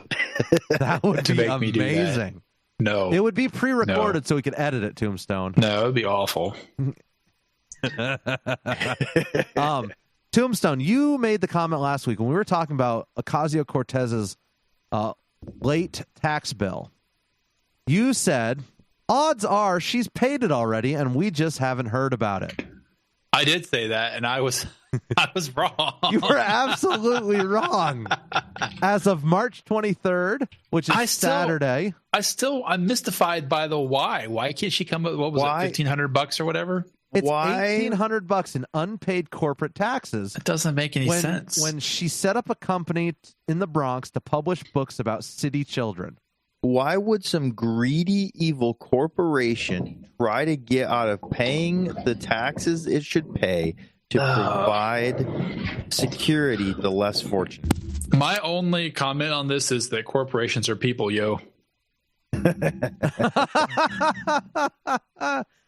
Jeff, this is just to let you in on the story. This is from 2012. Wait. Her and Amazon have paid the same amount of taxes. Probably. Oh, what about GE? Has GE paid taxes in the last 4 years, 3 years? Anyways, on that happy note. Good question. On that happy note, I want to bounce over to an article that I stumbled across at Reason. Tombstone, you always have fine things to say about Reason. Let me stop you there. Now, this is actually, I think, Reason is the reason. Yes. Reason magazine is the reason that the term lawbertarian exists. So it's a very brief article. This is from Florida Senator Jason Pizzo. He is trying to pass a law that makes it a crime for minors to post pictures of guns on social media, even if they are used for lawful things like hunting, target practice, or anything. If you're a minor and you post a picture of a gun, it doesn't matter whether it's your gun or not, whether it's in your possession or not. You are in violation of this crime, of this law. Which a violation of this law is a misdemeanor of the first degree, punishable by up to a year in jail or a fine of up to $1,000. The parent also may have to go through parenting classes or community service together with a child. But here's the key part. Any firearm that is possessed or used by a minor in violation of this section shall be promptly seized by a law enforcement officer and disposed of. Yep. There you go. That's the crux of this. That right there is the crux of this entire thing. And look, they're including BB gun and air or gas operated a gun. Yes. Or a device displayed to resemble a firearm. That's right. So are you going to take my hand and dispose of it if I make finger guns? Well, remember my Pop-Tart guns. You're going to steal my Pop-Tart? This is touch my Pop-Tart, man. Airsoft paintball guns. Like a lot of authoritarian laws, this one has obviously not really been thought out. There's literally entire YouTube channels of teenagers who play a hardcore airsoft, and they GoPro their airsoft battles. Those guys would just be in eternal jail. Have I ranted yet about the Nebraska knife laws? No. Please tell us more. Nebraska has nice knife laws. A law that says that if your knife is over 3 inches, you can't have it concealed. Mm-hmm. How the heck am I supposed to carry knives to a barbecue competition? Does that include cooking knives? It includes all knives. So you can carry it, you can put it on the seat, but you can't put it in your pocket? It couldn't be in my backpack. Wild. Yet with my concealed weapons permit, which is only good for firearms, I can have an entire arsenal in my backpack if I didn't have that canoe accident. But I can't carry a knife that has a blade longer than 3 inches. Unfortunately, knife laws fall under one of those things where... So here's my thoughts on this. Again, there's a reason that the Second Amendment says arms. Everyone is so focused on guns with the Second Amendment, but I believe it should apply to all types of arms. Knives should fall under arms, definitely. And yes, and here's the other thing is so for so many years, little localities have made whatever their specific knife laws, and knife laws are a jumbled mess if you actually look into them across localities, across states. And unfortunately, they fall under those like stupid, pesky laws that no one ever bothers to prosecute. Like even if you were to have those in your backpack and you got pulled over for speeding and they found out they're in your backpack, they wouldn't even bother to throw it on you then. That's like one of those charges they throw on when they finally got you for drugs or whatever. Right. Then they throw that on there. But the problem is the law problem exists. Is it's there. It's there, and they can do it when they want to, and that's the problem. But buddy of mine always carried a knife, big knife. He's a big knife guy, big knife. When he moved to Nebraska, he had to rethink all his knife carrying because of this. Like he carried a multi-tool with a big knife. Well, you can't put it in your pocket. Mm-hmm. And then what's considered concealed? If it's in a pouch on your belt, the multi-tool is concealed, but it's in a pouch.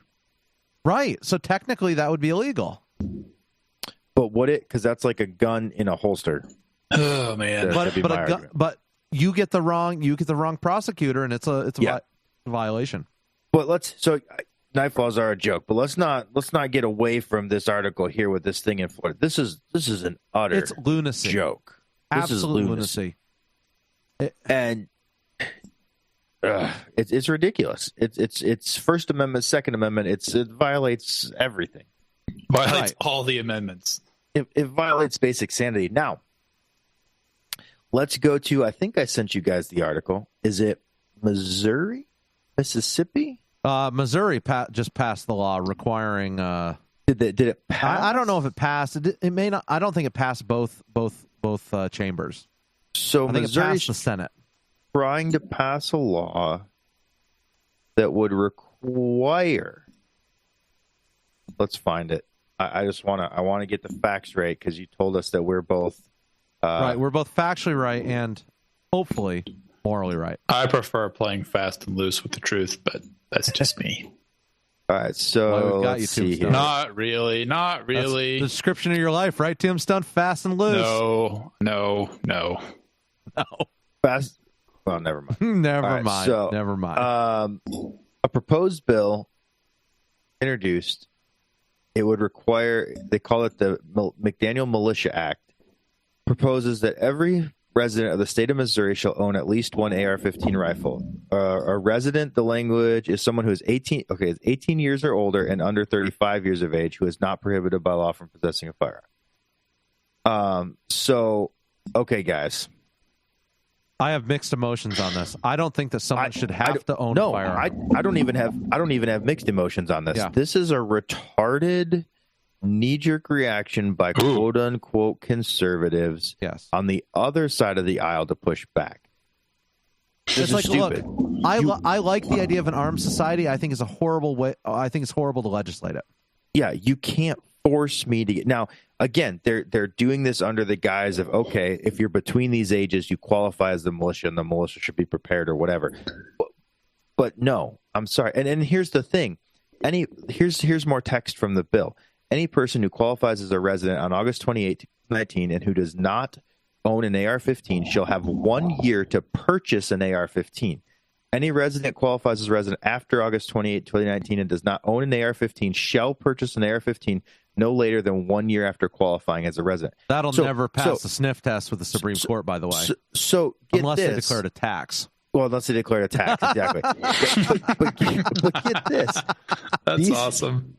These were the same people that were screaming, if I don't want health insurance, I shouldn't have to buy it. I assume. Exactly. I agree. Exactly. And now they're saying you have to buy it. This is stupid.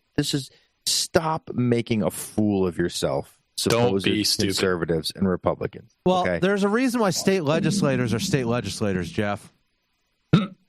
Yes, but they couldn't make it in the big time. Well, then you've got people like AOC who I was going to say skip the minor leagues and went straight for the big time. But this is just a joke, and then the trouble is this becomes fodder for the other side. This is stupid. You can't force people to buy things Now, get over it. Now, one thing that I am a big fan of Missouri over the last couple of days is they passed legislation nullifying federal gun laws. I feel like other people have done that, and I don't know if it's really gone anywhere. Didn't Montana do that during the Obama years, the bad old days? And it still stands. Still stands. Have they actually had to do anything with it though? No, because I don't think the feds are going to pursue it. Has anybody started manufacturing suppressors in Montana strictly for Montanans? Because that is really the test. Everything else is just playing around. Or machine guns. Or machine guns. Everything else is just playing around. I know Montana has a number of suppressor manufacturers, which, folks, they're not called silencers for a reason because they don't make your gun silent. Interesting. Yeah, I'm not sure. We would obviously have to look in on that a lot more. So it sounds like this has already been, again, quick Wikipedia search. We'll look into it more. There's been several things, not just gun laws, but back in 1958, Cooper versus Aaron, the Supreme Court held that federal law prevails over state law due to the Supremacy Clause, and federal law can neither be nullified openly and directly by state legislators or state executives or judicial officers, nor nullified indirectly by them through evasive schemes. Yeah, we've already got sanctuary cities though. I was going to say sanctuary cities kind of true. So it all comes down to whether the Supreme Court has said it can't happen, and then it comes down to whether the feds want to pursue it, I guess. Right. I mean that's kind of where we've been, right, for the last, however long. So interesting. We've kind of had that push-pull really since the Obama years, maybe in the Bush years too. There's issues I'm not aware of, but guys, there is a reason why our founding fathers set up our country the way that they did. It was a bunch of individual country states that joined under one roof for the purpose of trade and protection. True. That was more true of the Articles of Confederation. It was weakened some under the Constitution. Yes, it but was. It's still much more independent than we are today. But the problem is we have so much federal overreach now that it's terrible. Right. And the trouble is what you have people who, if I can't get what I want done in my state, I'm just going to go to the federal level. Right. And I'm going to have the federal level force it onto my state. And who in the world has a train? Yeah, why am I hearing a train? That's me. It's Tombstone. Shoot. It's the Trump he's train. Probably playing because I have a train track close to my house. Do you really? Oh, okay. Yeah, it's I don't know, probably a quarter mile away, a little less, a little more. That's kind of awesome. Well, at least I know it's that, and you're not just over there ignoring us playing like Train Tycoon 7 or something like that. No. So. Man, do they have that yet? That'd be very much an Aaron Mathis game. That is. I love. Speaking of which, can we do a Whiplash segue? Tell us. Let's come back. All right. Let's come back and do a Whiplash segue. I feel like it worked better with this segment, but go ahead. Maybe not, because I think I know where you're going.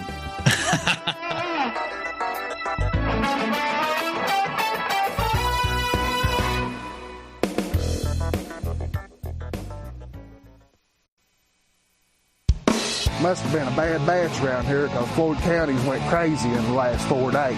When I finally got down here to the house to look see what happened, the door was standing wide open. It looked like he was packing up for a yard sale when he come out. He was lying, throwing his hands, saying stuff like, I didn't do it, you know how roads do, and blaming on everybody else.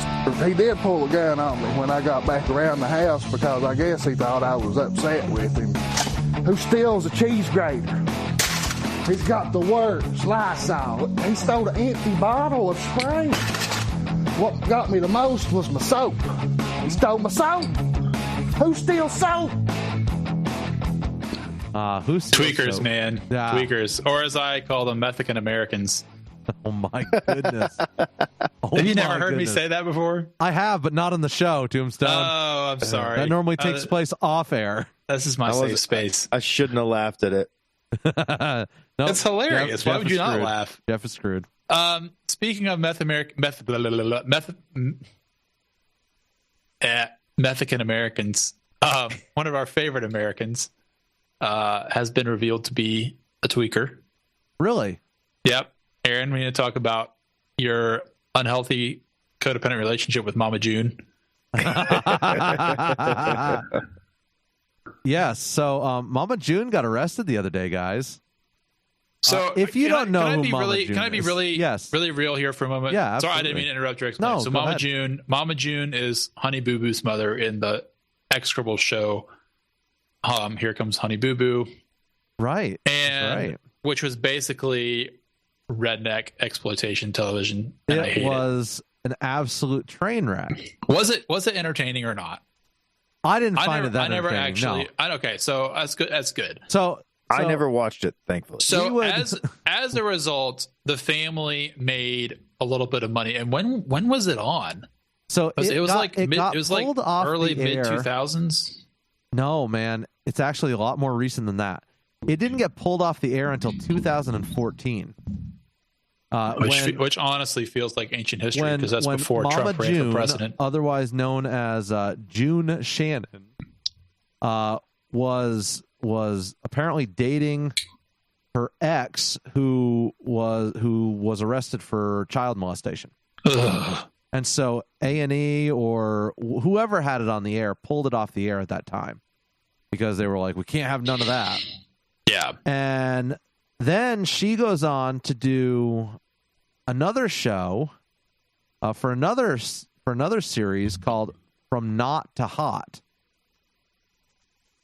when she lost like 300 pounds.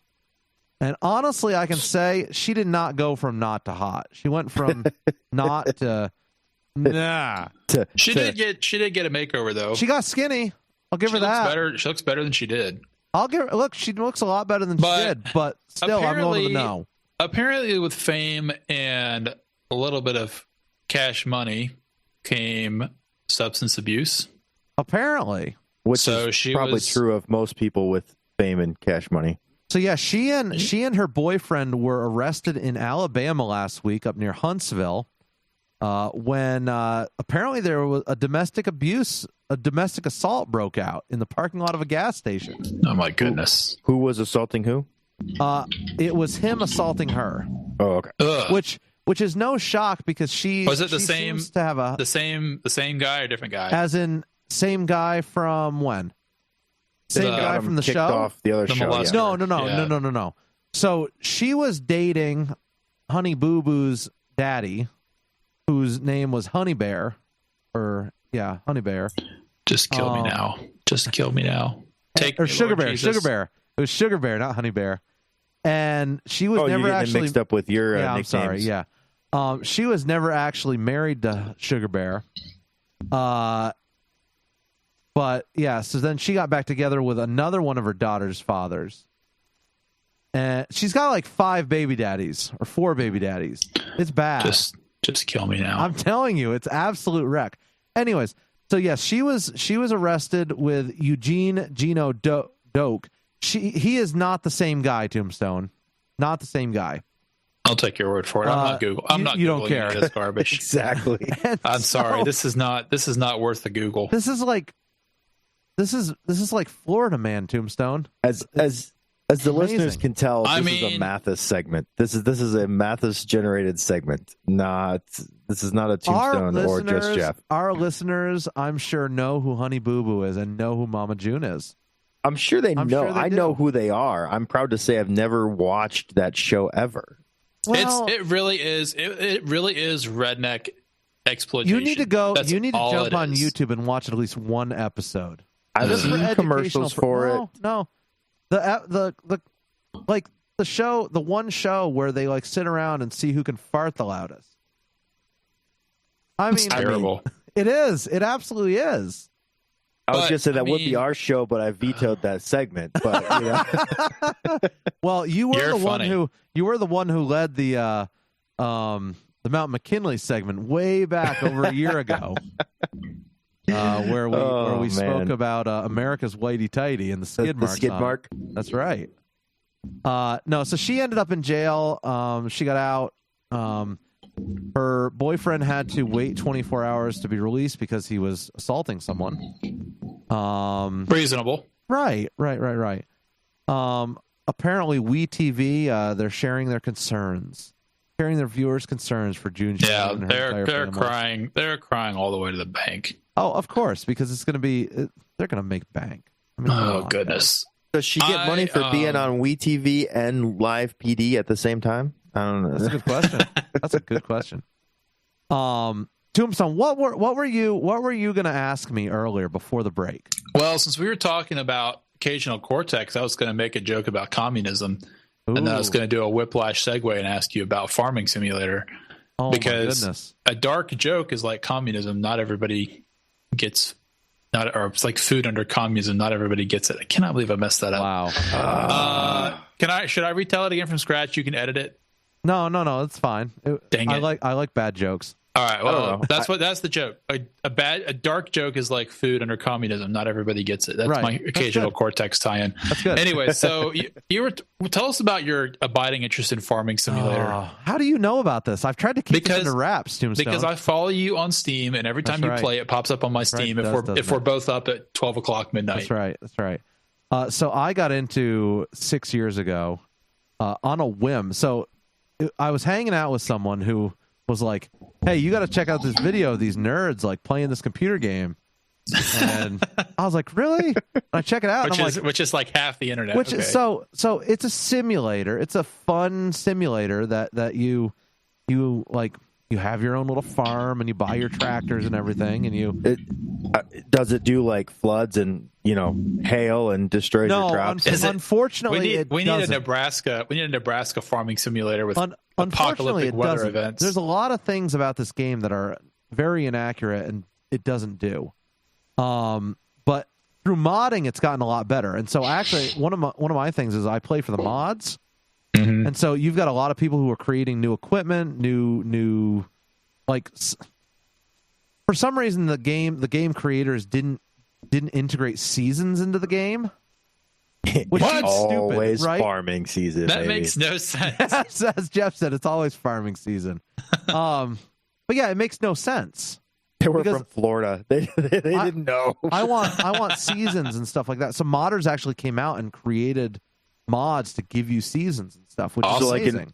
So like in winter, you just sit there and stare at an empty field. Yeah, so you have to tend to your cows and stuff. You get to get up at 4:30 in the morning when it's -10 and milk your cows. Right, exactly. So no, I mean it's fun. I do it because I can't obviously afford the $500,000 equipment out here. So Nebraska. let me ask you this. Yeah. So can you play on a farm in South Carolina in this game? Yeah, you can. I might have to get a copy of it because I would be like living out my dream. Tombstone, we can do multiplayer. Oh my goodness! We can have a farm together. You would have to teach me because I literally don't even know the first thing about farming, or even the second thing for that matter, or even about fake farming. Yeah, but I think combines are cool. So I've got that going for me. That's the fun part about the game is you get to play with all these ginormous equipment and stuff and combines are cool till you're stuck behind one on the road. That's every day for me, Jeff. That's International Harvester. Yeah, International right. Yeah, wow. That's a flashback. That's a blast from the past, isn't it? That's like a song that's 15 years old. Is it really? It's got to be, right? Oh yeah, probably early 2000s, probably. Who sings that? Craig somebody? Craig. Not Craig Campbell. Man, if you give me a second, I'll tell you. Craig Morgan. No, Morgan. I knew it was a Scots-Irish name. Yeah, Morgan's Craig actually Morgan. a Welsh name. 2006. Yeah, guys, that's 13 years ago now.